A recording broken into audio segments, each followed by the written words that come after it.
Il est 20 h, vous regardez la télévision Futur Média. Madame, monsieur, bonsoir. C'est un plaisir de vous retrouver. Voici tout de suite les titres de cette édition à Grand Médine. C'est la deuxième fois qu'un poteau électrique prend feu. Survenu vendredi dernier, l'incident inquiète les populations qui se disent oubliées par la Sénélec. La rédaction s'est rendue dans le quartier de Grand Médine. Les détails en début d'édition. Plus de 200 familles déplacées à Saint-Louis suite à l'effondrement du mur de protection de la langue de Barbarie. Actuellement sans domicile, de nombreuses familles se retrouvent dans une situation difficile. Nos correspondants ont rencontré des sinistrés. Ils ont été installés dans la salle de classe d'un établissement scolaire. En visite aux familles délocalisées, le maire de Saint-Louis a annoncé la reconstruction de la digue de protection dans les prochains jours. Préparatifs de la fête de Tabaski au Sénégal. Dans ce journal, zoom sur la mise en place de modes de financement pour aider les pères de famille en difficulté. Chaque année, la fête de la Tabaski est synonyme de dépenses. Dans la ville de Thiès, un collectif de femmes a décidé de mettre en place un projet basé sur l'entraide et la solidarité. La fête de la Tabaski, c'est également l'achat de moutons et l'installation de nombreux points de vente dans la capitale. De nombreux jeunes proposent leurs services auprès des éleveurs de moutons. Une façon de gagner un peu d'argent à quelques jours de cette fête religieuse. Dans cette édition, nous nous intéresserons également à ces éleveurs qui s'organisent pour surveiller leur bétail durant la nuit. À tour de rôle, ils se relaient pour monter la garde avec la mise en place de brigades de surveillance. Amsatou Sow, Sidibé, Malik Gakou, Farba Senghor ou encore Abdoul Mbaye. Dans ce journal, dossier spécial sur ces leaders qui ont perdu dans leur fief lors des élections législatives. Acteurs politiques de premier plan, ils se retrouvent pourtant sans aucun député à l'Assemblée nationale. Alors que s'est-il passé? Dans le dossier politique, zoom sur ces candidats grands perdants des élections législatives. Afrobasket 2017, 3 matchs et 3 victoires pour l'équipe féminine du Sénégal. Après une victoire hier face au Mozambique, l'équipe nationale s'est imposée ce dimanche face à la République démocratique du Congo. Un match plus difficile que les précédents qui s'est soldé sur le score de 70-63. Retour sur la rencontre avec notre envoyé spécial à Bamako, Pape Faraning. Voilà pour les titres de cette édition. Restez avec nous, le développement c'est dans une poignée de secondes.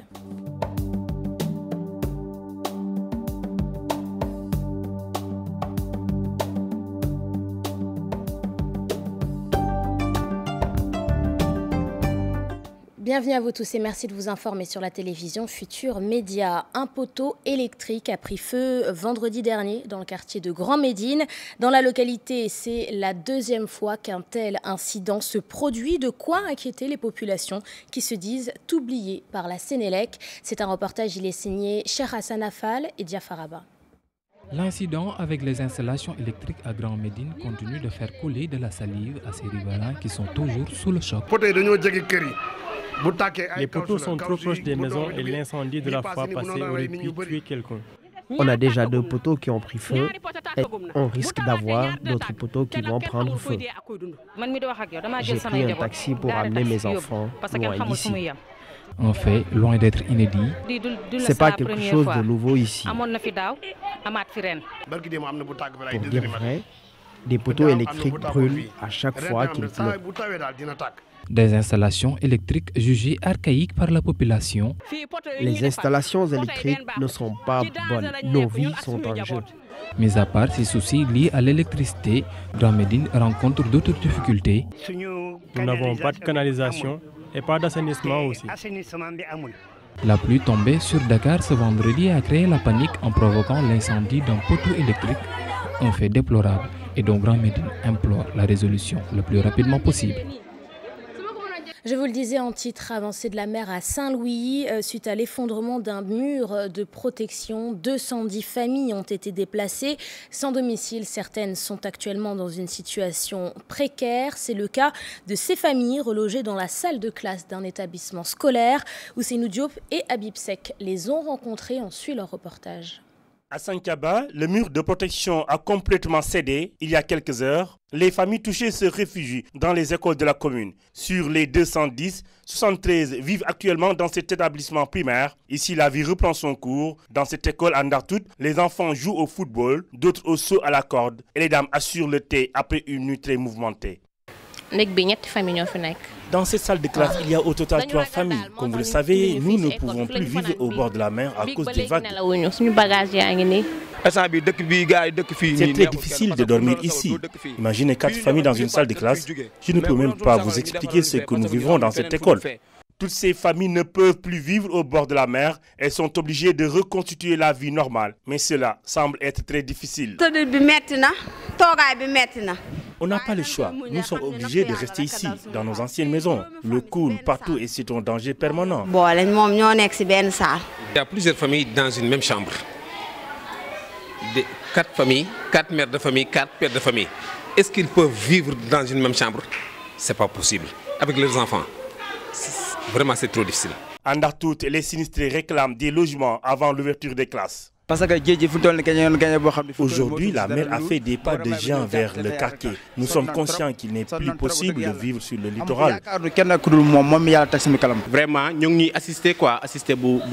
La mairie a apporté son soutien. Maintenant, nous demandons de nouvelles maisons pour se reloger définitivement.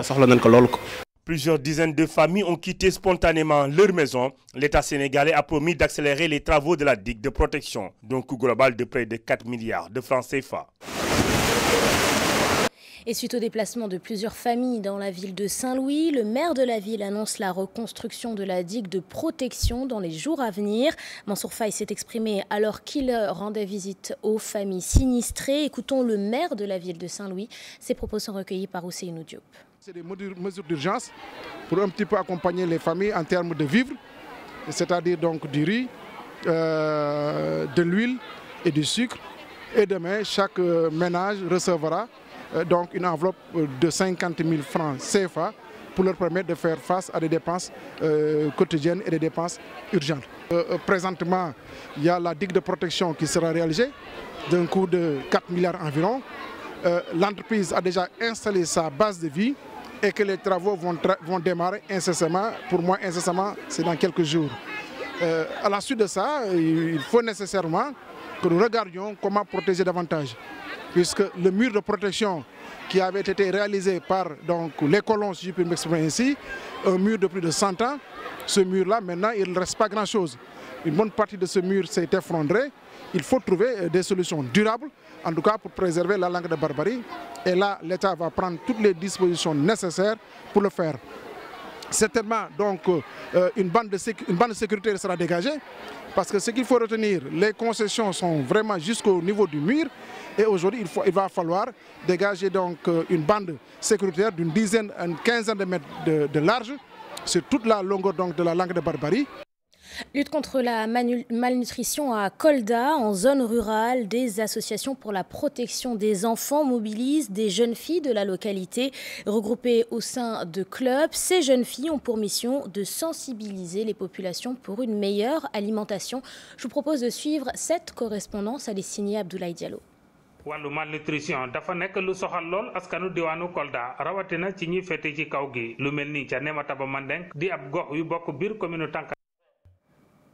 La fédération des Daïra Layène organise en cette période un camp de vacances pour la jeunesse, une activité avec un but bien précis, permettre à ces jeunes de se ressourcer avec des valeurs islamiques et des valeurs sociales. Plus de détails dans ce reportage, il est signé Cher Hassanafal et Diafaraba. La jeunesse laïenne a une façon bien particulière de passer les vacances. Pour ces fidèles de Seydina Limamou Laye, rien de mieux qu'un cas de vacances pour l'apprentissage des valeurs islamiques. L'objectif de cette dara, c'est d'éduquer les enfants et les donner les enseignements de Seydina Imamul Mahdi. Un programme bien ficelé. À partir de 5h30, bu ñu yeewoo li ñu njëkk a def mooy julli bu ñu jullee fajar pare dañuy jàng alxuraan ñu ngi ko tuddee programme ñu ko tuddee as-salaatu xayru mina nawm jàng alxuraan ba xale yi seen xel yeewu ñu may li ñu noppalu bu ñu noppaloo ba pare nag daal dem préparer sangu ñu ndékki bu ñu ndekkee ba pare nag si lañ profité defaat suñ classe de chant jàng yenn yoo xam si woy mag ñi la. Pour un résultat satisfaisant.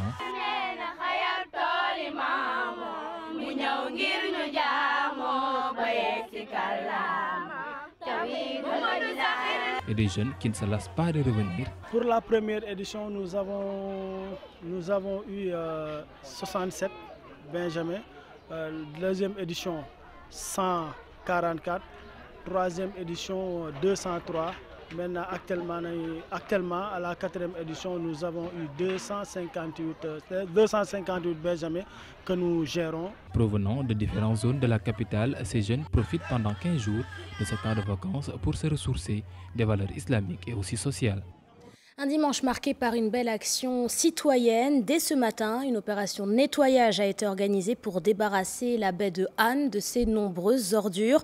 Une belle initiative organisée à partir d'une page Facebook dédiée à la lutte contre l'incivisme au Sénégal. Au moment où l'utilisation des réseaux sociaux est plutôt critiquée, les initiateurs du projet veulent montrer que sur Internet, on peut aussi faire passer de bons messages. C'est un reportage, il est signé Moussa Ngom et Ablaye Diallo. Faire du social à partir de Facebook au moment où les réseaux sociaux sont au cœur de la tourmente au Sénégal. Un défi concrétisé par Malik Gaïdé et quelques-uns des 58 000 abonnés à sa page Luttons contre l'indiscipline au Sénégal, avec l'initiative d'une journée de nettoyage à la baie de Han. On a eu à nettoyer d'abord le stade Léopold Sédar Senghor, c'était le 9 avril, puis on a fait le parc de Han, puis nous sommes partis au stade Amadou Barry de Guédiawaye. C'est notre plus grand jour. À la plage de Yoff, on a pu retirer 20 tonnes d'ordures. Aujourd'hui, je ne sais pas encore, on a déjà chargé 12 à 15 camions qui sont déjà partis décharger. Ils sont de retour maintenant. Bon, je pense qu'on va retirer quelques centaines de tonnes d'ordures aujourd'hui. Nous, depuis pratiquement une vingtaine ou bien une trentaine d'années, nous menons ce combat, mais aujourd'hui, nous avons remarqué une participation citoyenne. Ça, c'est une action qu'il faut saluer et je pense bien que s'il y a motif de satisfaction aujourd'hui, je pense bien que ça c'était à ce niveau en tant que maire. Ça montre tout simplement le dynamisme et l'importance des réseaux sociaux parce que je pense bien que les réseaux sociaux sont des outils de communication extrêmement puissants et je pense bien que c'est une première.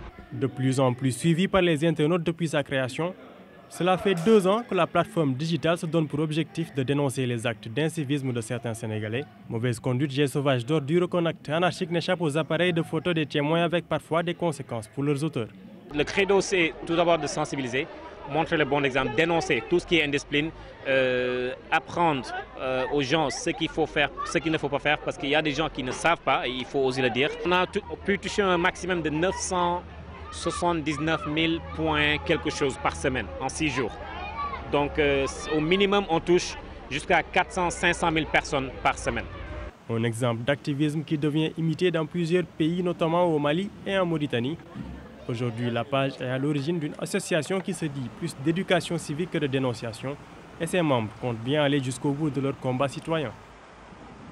Allez, on passe à présent aux préparatifs de la fête de la Tabaski, une période qui rime avec dépenses et une période également difficile pour de nombreux ménages sénégalais.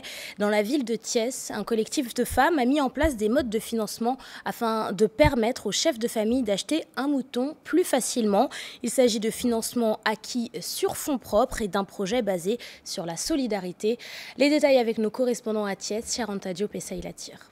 Thiès, la communauté arabe en plein dans les préparatifs de la Tabaski, les femmes se sont retrouvées autour des financements. Elles mènent des activités de commerce pour subvenir à leurs besoins. Un fonds a été mis en place, créant ainsi des conditions leur permettant d'accéder au crédit. 10 millions pour les femmes. Et il y a des bénéficiaires ici. Nous avons financé ces femmes à hauteur de 10 millions. Ce sont des femmes qui s'activent dans le commerce. Elles vendent des boucles d'oreilles, beaucoup d'objets pour aider leur mari, surtout en cette période de Tabaski. Une démarche qui s'inscrit dans le cadre de la lutte contre la pauvreté. Cette communauté n'en est pas à son premier coup d'essai. Chaque femme signe un contrat d'engagement en bonne et due forme. C'est 50 000 francs par femme, remboursable dès le lendemain de la Tabaski.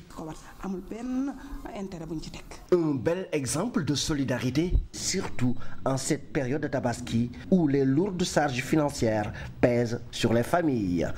À présent, un reportage pour s'intéresser à ces jeunes qui travaillent dans les forailles, des petits boulots auprès des éleveurs de moutons pour un travail provisoire et rémunéré. La rédaction a également rencontré plusieurs enfants d'éleveurs venus donner un petit coup de main à leurs parents. Aminata Mbaresso et Abdoulaye Diallo nous en disent plus sur cette activité. Sur ces points de vente, leur présence est essentielle.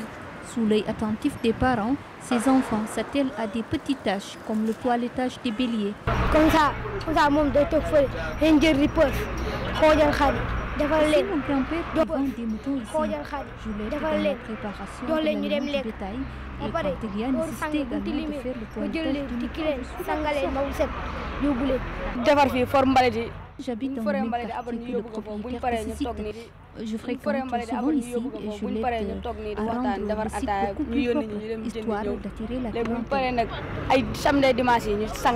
Ils ne gagnent pas de grosses sommes comme les propriétaires des moutons, mais ces petits vivent déjà le fruit des préparatifs de la tabaski. C'est vraiment amusant et souvent avec d'autres copains, nous préparons le thé après le repas de midi.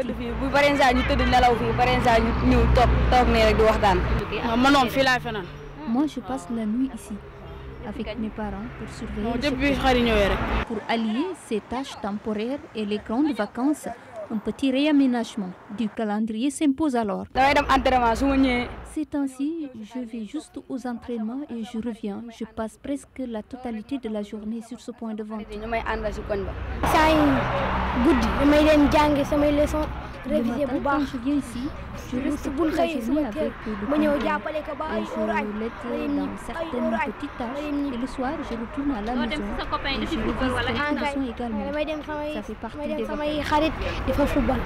La célébration de la Tabaski coïncide avec les vacances scolaires.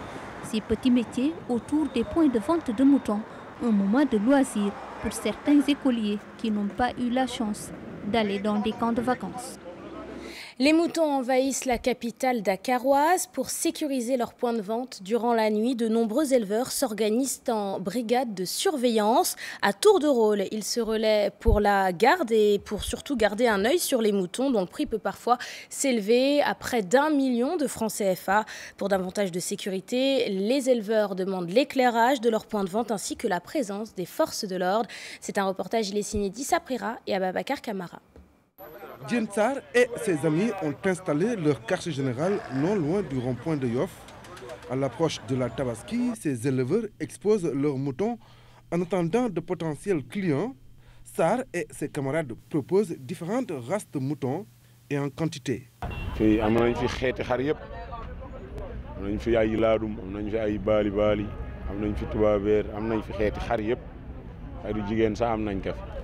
Des bêtes au prix pas du tout accessible pour toutes les bourses. D'où l'intérêt pour ces éleveurs-vendeurs de sécuriser leurs biens. Pour ce faire, toute une organisation est mise en place. Nous-mêmes, nous sommes les gardiens. Comme par exemple, nous sommes nombreux ici, donc on s'unit, on se répartit en de nombreux lots. Donc la nuit, il y a 5 personnes, 10 personnes qui restent ici. Les autres rentrent, demain aussi, l'autre lot vient. Quand j'ai des bêtes qui coûtent des millions, je dois au moins les sécuriser. Je suis ici jour et nuit, même si je dors beaucoup plus la nuit. Mais il y a des jeunes gens qui passent toute la nuit ici éveillés pour garder les bêtes. Vous savez, nous sommes près d'une route et on a même besoin de sécurité pour nous. Certes, aucun incident ou cas de vol n'a encore été constaté au forage du rond-point de Yoff. Mais côté sécurité, ces éleveurs-vendeurs attendent aussi l'appui des autorités. Nous aurions souhaité avoir des policiers pour dissuader certains et rassurer les vendeurs. Vraiment, si au moins 2 policiers pouvaient être postés ici, ce serait bien. Dans les différents forats, on ne note pas encore la présence de dispositifs de sécurité ou de forces de l'ordre qui veillent au grain. L'approche de la Tabaski, une période propice pour les voleurs de bétail, mais à Yoff, l'on prévient.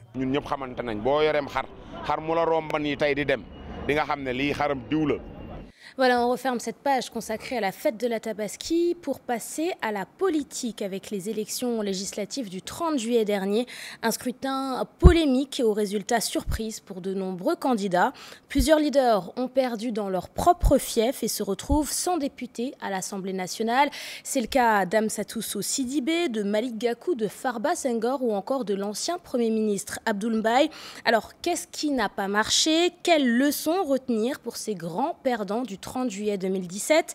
Élément de réponse dans ce reportage, dans ce dossier politique. Il est signé Alassane Ba et Tierno Laurent Mendy. Dans une certaine presse, ils sont appelés les grands perdants après le scrutin du 30 juillet, soit à la tête d'une coalition ou en position de leader dans une liste départementale. Déçus de leur score, c'est le cas de Amsatou Sow Sidibé. Ben oui, tout à fait. Je suis humaine. Je suis une personne humaine. Donc déçue, bien entendu. Au-delà des dysfonctionnements notés par-ci et par-là durant le vote, alors, qu'est-ce qui n'a pas marché? Les règles du jeu électoral n'ont pas été respectées. De deux, peut-être que les partis et coalitions de partis qui ne sont pas de la majorité ont commis l'erreur de ne pas faire une coalition, un regroupement stratégique. Je ne parle pas de regroupement idéologique, ce n'est pas possible. La division, elle nuit à tout le monde et elle a nuit à l'opposition. Et que dans ces conditions-là, moi je ne vois pas comment alors l'opposition pourrait battre dans ces conditions Macky Sall en 2019. Ils n'ont pas pu vraiment scorer au niveau national. Et ça, c'est un indice d'un manque de représentativité à l'échelle nationale.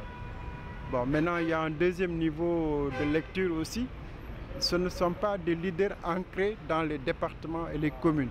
Exclu du PDS juste à quelques mois de la campagne pour les législatives, le mouvement Mbolo Wade est créé. Il prend le rôle de leader. L'espoir était là. Nous serions à l'abri de ces coups-là si nous avions un parti politique. Mes amis et moi donc, sont en train de se concerter pour la création d'un parti politique. L'opposition, dans son ensemble, s'est beaucoup mal tirée de ces élections que la mouvance présidentielle. Bientôt une autre élection, 2019, celle de la présidentielle. Toujours me battre pour un Sénégal des valeurs, avec la troisième voie politique.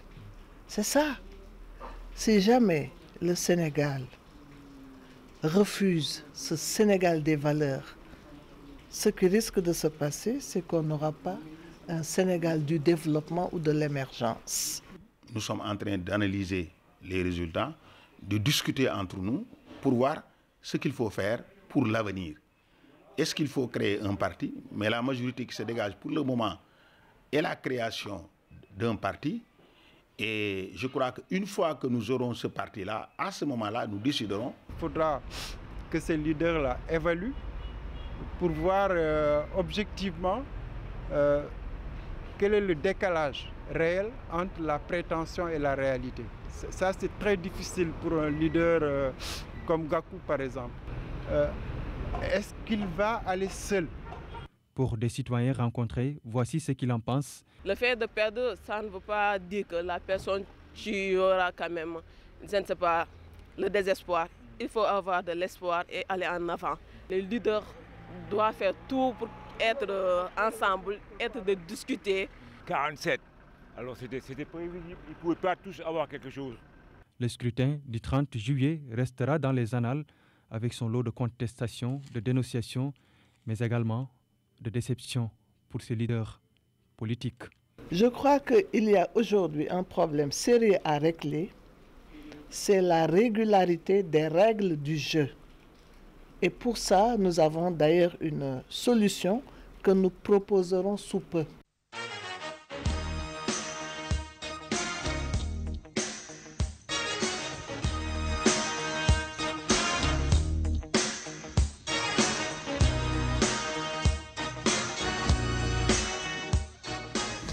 Bienvenue à vous tous dans cette page des sports que nous ouvrons avec l'Afrobasket 2017. L'équipe féminine du Sénégal continue sur sa lancée avec une 3e victoire ce dimanche face à l'équipe de la République démocratique du Congo. Les Lionnes se sont imposées ce dimanche sur le score de 70-63. Un match plutôt difficile face à cette équipe de la RDC. À Bamako, les matchs s'enchaînent plutôt vite pour cet Afrobasket avant de faire face à la RDC ce dimanche.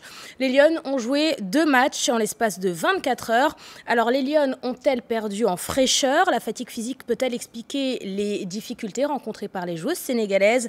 Retour sur la rencontre avec notre envoyé spécial à Bamako, Pape Faraning. Les Congolaises ont donné des frayeurs aux Lions du Sénégal dans une rencontre où les équipes se tiennent de très près. Il a fallu qu'à la mi-temps que les Sénégalais sortent leurs griffes pour gagner par 7 points de différence. C'est vrai que leur jeu intérieur était beaucoup plus rude que le nôtre. On a eu du mal à contenir leurs intérieurs. Heureusement qu'on a su faire les ajustements nécessaires pour prendre la victoire. Elles ne sont pas venues ici pour se promener et elles ont livré un gros match. Heureusement qu'on a su faire les ajustements nécessaires pour gagner. C'est normal, c'est la Coupe d'Afrique. Tous les matchs sont très difficiles. À nous de maintenir et de gagner ce qu'on a fait. Ça a été dur hier, c'était dur aujourd'hui, mais ça montre juste le niveau de la compétition qui est très élevé. C'est normal parce que tout le Sénégal est attendu.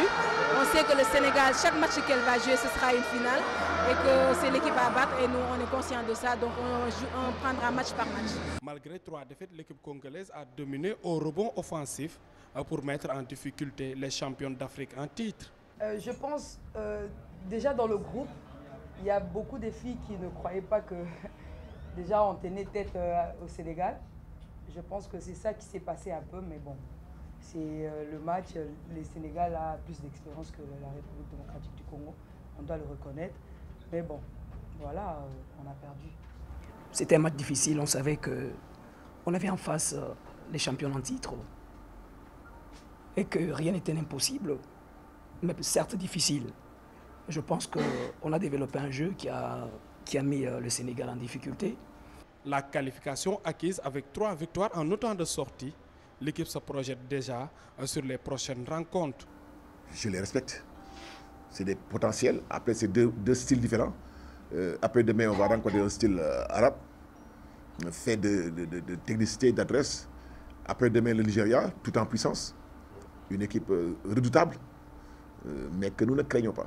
Les Lions ont remporté cette victoire par expérience, mais elles ont beaucoup souffert à cause de la diarrhée. Certaines faisaient des va-et-vient dans les vestiaires. Et prochain match pour l'équipe féminine de basketball du Sénégal pour cet Afrobasket 2017, ce sera mardi prochain. Les Lions feront face à l'Égypte. Voilà, c'est la fin de cette édition. Merci de l'avoir suivi, merci de votre fidélité. Je vous souhaite de passer un excellent dimanche soir et vous souhaite également un très bon début de semaine et une excellente suite des programmes sur notre antenne.